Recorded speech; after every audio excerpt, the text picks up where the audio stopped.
Ay Lucy Gray Hunga Kanyak Sumit Nakokme. Hi, I'm Lucy Gray from Kanyak, Quebec.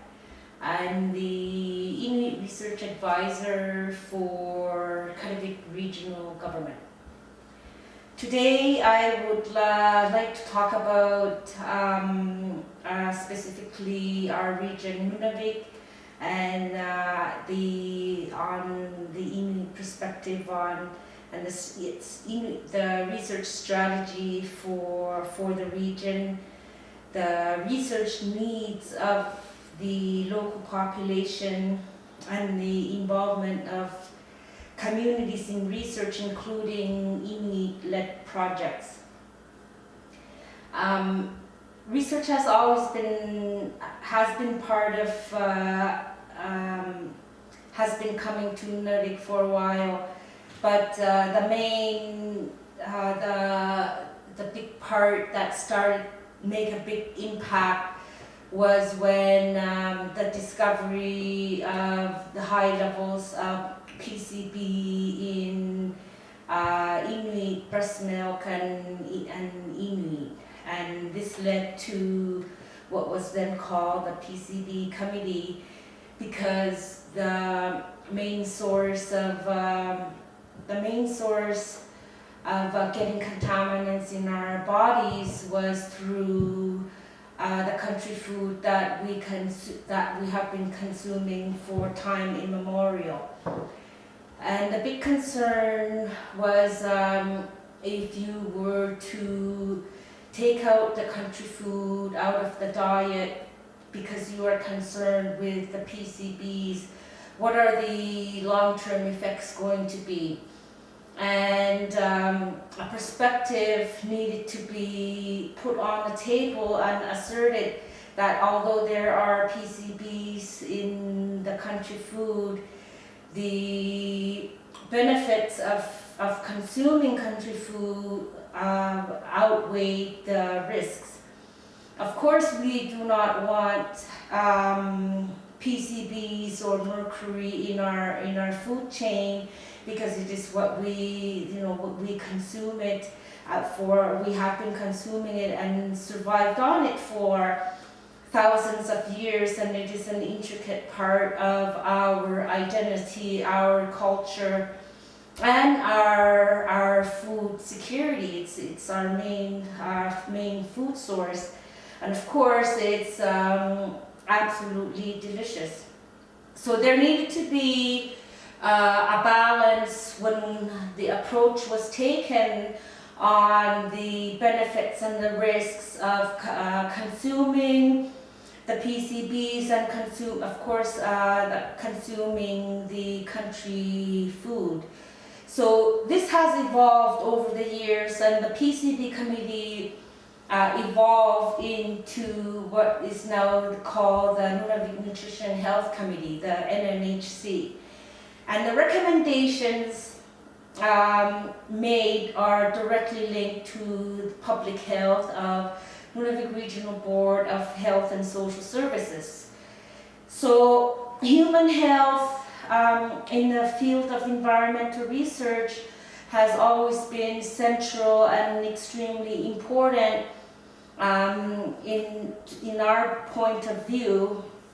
So and this relationship with researchers has evolved over the years, but ultimately it is about autonomy, and it is about having a voice on our own bodies and making those decisions based on the information that we receive, both from the researchers and the information that we hold in our communities, such as the benefits of eating country food.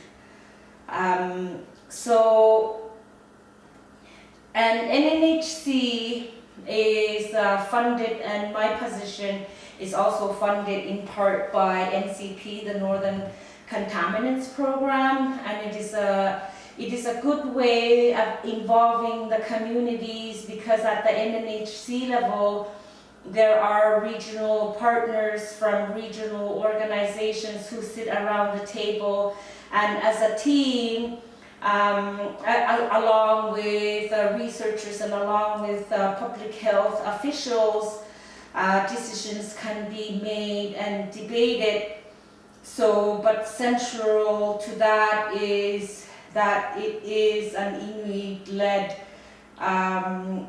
committee that takes heavily into consideration the needs and priorities of the Inuit of Nunavik. So, and at the NCP level as well, there are members from NNHC who sit on the management committee. So decisions are based on what the community needs are, and that we are able to give our input on the different research proposals that are put on the table, and have an influence on perhaps on some of the priorities. So there are other research, environmental research that is led by the Kativik Research Center. It is a bit fragmented because at NNHC we are more into the human health. Kativik research is into the wildlife, and there are other research that goes on in different disciplines. So we are attempting as a region to start what is called the Nunavik Regional Research Authority that would amalgamate and put all of these different disciplines under the same organizations, and to be able to give the help and support and the input on the Inuit perspective. There are also other organizations and other research that goes on that takes into consideration the needs and priorities of Nunavik Inuit, and that one of them is through ArcticNet, where there is an Inuit Advisory Committee along with the other Inuit research advisors from the other regions in the Inuit Nunavik, and from this, and this is coordinated by ITK. So with this Inuit Research Advisory, there is now in development what is called currently right now the North by North program, where we are starting to foster the research that is proposed by Inuit, led by Inuit, that is based from the community, and that it will take several years to bring it to the full capacity, but it is a really good example of Inuit-led research, and that it is being given the funding, and the parameters are set by the Inuit regions. Because it is important to put value into the Inuit knowledge system, because the knowledge that we hold is indigenous knowledge. It is accumulated knowledge. It is very complex, and it has been handed down through generations from living and surviving in the Arctic and living in the Arctic all year round. So, and you start, you are an apprentice right from the moment that you are born, and it is structured on the way Inuktitut and our worldview are structured. And this is very different from the Western scientific knowledge approach. And this has come into light sometimes. Well, I won't say it is a clash, but definitely in the year 2020, Inuit are becoming a lot more aware of and demanding, rightfully so, on the autonomy, on the self-determination when it comes to research. And this is starting to come into force more. There's more legitimacy, and we are demanding it research under our terms. And one really good example of that is the Hanoi Lipita 2017 health survey that was conducted and coordinated by the Nunavik Regional Health and Social Services. And with that, there's a committee called the Data Management Committee. Ultimately, all of this data is owned by Inuit, and because it is owned by Inuit, it is at the timing and at the schedule that is on Inuit terms. Because a lot of the times, what will happen is that there will be a community need, a community priority, but those of the research, let's say from the universities, they have their own deadlines, they have their own fiscal, they have their own, and then also with the researchers, they have their careers and they have certain timelines. So sometimes the scheduling and the timing that is needed at the pace of the community, sometimes that is put aside and forced to go into the timeline of what universities or other research grants demand. But with the Data Management Committee, it is comprised of several regional organizations from the region, that from Inuit regional organizations, and ultimately they decide on the timing and going through the thematic reports, going through the results, how the results are interpreted, because a Southern-based researcher may see the data very differently than that of an Inuk who sees things very differently from their perspective. So it is important to work together as allies because it is a symbiotic relationship. One group cannot just dictate to the other and demand on their own timing as it has been conducted for many decades, and it is and it should be Inuit owned. We are not research subjects. We should have to be able to control and have an input and have the timing that is suitable for us to reach the goals that each group strives for. So in closing, I just want to convey the message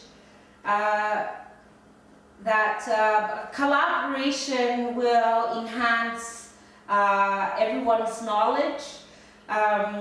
It will enhance the relationship and the trust, and especially now with the coronavirus challenges that the world is facing, and in particular here in the Arctic.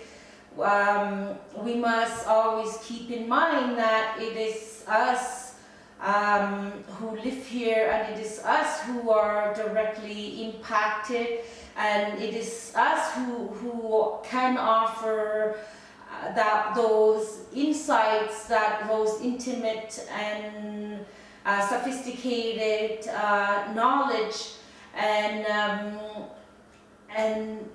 we will need to find ways how we can work better together, even more so now with the restrictions that have been put into place, and because the work does need to continue, we still need to know more. We need the data to make decisions, informed decisions that affect us directly, because when it comes to research, it's not just data, it's not just information for the sake of information. As an Inuit, when we see these research results, it is us, it is our land, it is our animals, and all of this has a direct impact on us. So it is always extremely important, especially when we share the information. We want to be able to get that information back, and we want to be able to steer on the questions that need answering, and information gaps that need filling, and that we will make informed decisions or to warn or heed industries or policymakers when our food source starts getting contaminated, or if it starts becoming a concern, and if it starts affecting us adversely, because ultimately we want to know what is best for us, and ultimately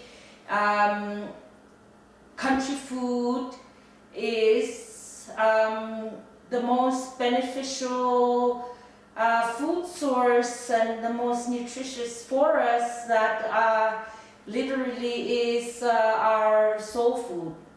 So thanks again, and thanks for this opportunity, and I look forward to facing and overcoming the challenges that we are facing together.